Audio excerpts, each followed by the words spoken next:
Ay grabe mga katropa, napakalakas talagang ulan. Ano na po, isang linggo na po tayo umuulan, walang tigil po yung ulan mga katropa. Grabe. Grabe mga katropa. Ito, baha na po tayo mga katropa oh.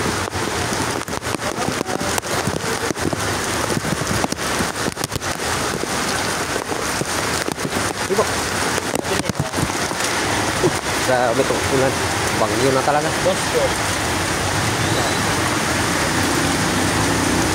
Lakas ng ulan. Ito na talaga yung bagyo dyan, no? Ha? Bagyo eh, no? Wala nang bagyo. Ulan lang talaga. Ano kasi natagat ng hangin. Tuloy-tuloy ang ulan. Grabe. Nagbaha na tayo mga katropa, oh. Bahan na sa Taguig. Baha na tayo sa Taguig mga katropa. Pakalakas kahit sang sulok ng lugar ngayon, talagang baha talaga. Kaya kunting ingat lang tayo mga katropa. Yung mga pumapasok din sa trabaho, ingat po.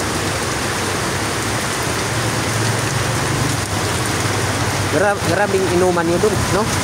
Dalawang araw yatang inuman nyo dun. Ano kasi, tatlo ang ganap. Birthday. Ayun, yung nanay ko boy. Tapos, laban pa nito siya. Tapos, Mga katropa. Hanoy! Ulan! Ulan! Dapat may ano dyan. Dapat may nakatayo dyan. Wawa yung mukha.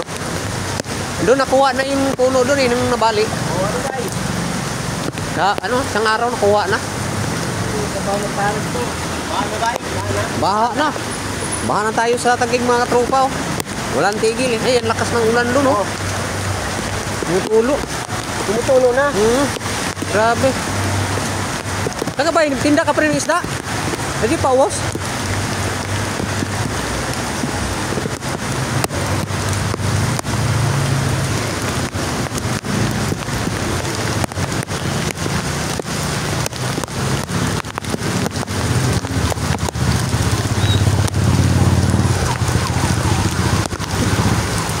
Oh, mga katropa oh.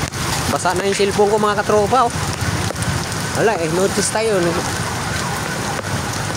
Update ko lang mga katropa. Lumaki na yung nyug ko. Buhay na buhay kasi ulan. Ha? Sipag naman. What? Takot kayo lumabas. Wala namang ulan dito.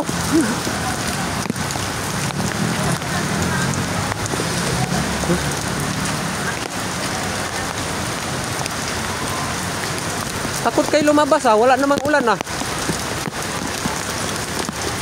Ako nga, hindi nga ako nabasa eh. Kawawa yung nagtitinda ng damit mga katropa, hindi makapag-display kasi ano. Malakas kasi yung ulan. Yung puno, delikado yung puno pag nabali. Dito bagsak ko yan dito mga katropa, sana wag naman. Kapag ulan. Ingat po kayong lahat, Luzon, Visayas at Mindanao, sa lahat ng ating mga tropa dyan. Ingat po kayo no. Dahil malakas po yung ulan, grabe.